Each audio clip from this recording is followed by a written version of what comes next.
دوستو beginning of the project I hope it all make sense. آپ کو سمجھ لگ گئی ہوگی کہ اگر پروجیکٹ کا بگننگ تگڑا ہے تو بس پھر بیس سیٹ ہو گئی. It sets up the tone for the rest of your response. So beginning is very important. یہ ایسے ہی ہے جیسے میں آپ کو بتا رہا تھا خط و کتابت میں آپ سلام دعا کرتے. اب جو سیکنڈ ایلیمنٹ ہے that is called as summarizing employers project brief. اب اس کا مطلب کیا ہے؟ اس کا مطلب ویسے تو میں اسکرین پہ جا کے بھی دکھاؤں گا اسی پروجیکٹ کو لیتے ہوئے جس پہ ہم ڈسکشن کر رہے ہیں، لیکن دیکھیے گا امپلائر نے کہا کہ مجھے یہ چاہیے اور یہ چاہیے. اب یہ چاہیے کیا ہے؟ یہ اس کی پوری ڈیٹیلڈ بریف ہے جس سے وہ ایکسپیکٹ کر رہا ہے کہ آپ اس کا پروجیکٹ سمجھ جائیں گے، آپ اس کا پروجیکٹ انڈرسٹینڈ کر جائیں گے.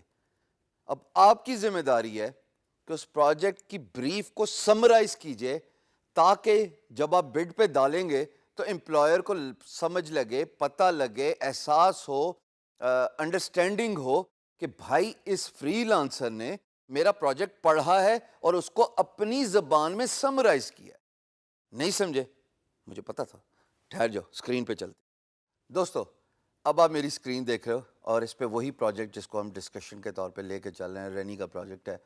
اور یہاں پہ اب ہمیں یہ سمجھنا ہے کہ پروجیکٹ بریف کیا ہے اور اس پروجیکٹ بریف کو میں سمرائز کیسے کر سکتا ہوں اپنے الفاظ میں، تاکہ امپلائر کو یہ بھی سمجھ لگ جائے کہ ہاں مجھے اس کا پروجیکٹ سمجھ لگ گیا، مجھے انڈرسٹینڈنگ ہوگی what is the requirement and now I need to rephrase the project in my own words.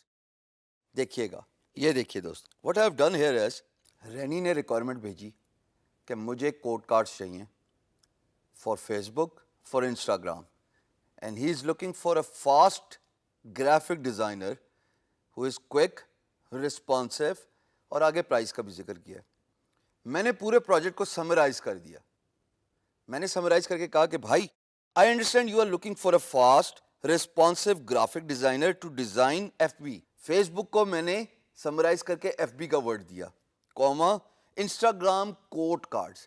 اب رینی کو سمجھ لگی کہ یار اس فری لانسر نے میرا پروجیکٹ سمجھا اور اس کو سمرائز کیا. دوستو یہ ضرور یاد رہے کہ سمری اوریجنل پروجیکٹ بریف کو میچ کرنے کے لیے نہیں کی جاتی. تو کمپٹیشن نہیں چل رہا آپ کا اور امپلائر کا.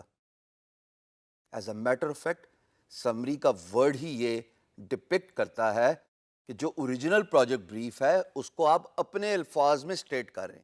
یہاں پہ آپ دیکھ سکتے ہو میں نے رینی کے الفاظ یوز نہیں کیے except the requirement which is code cards. اب یہ کوڈ کارڈس کا ورڈ ظاہر ہے اس کو چاہیے تو میں تو یہی یوز کروں گا نا، but other then that I have summarized it کہ مجھے سمجھ لگ گئی بھائی آپ کو یہ ریکوائرمنٹ چاہیے، آپ کی ریکوائرمنٹ ہے کہ وہ تیز ہونا چاہیے، وہ رسپانسو ہونا چاہیے اور آپ کو یہ کام چاہیے. So this is why it is important to summarize the client's brief into your own words. یاد رہے summarizing employer's project does not mean copying paste the original brief. اس کا مطلب ہے کہ امپلائر فوراً سمجھ جائے گا کہ آپ نے جان چھڑائی ہے، آپ نے کام چوری کی ہے، اور آپ اپنے الفاظ میں اگر بات نہیں لکھ سکتے کہ اس کی ریکوائرمنٹ کیا ہے تو آپ آگے کیا کام کریں گے. So it has to be in your own words and it has to be short.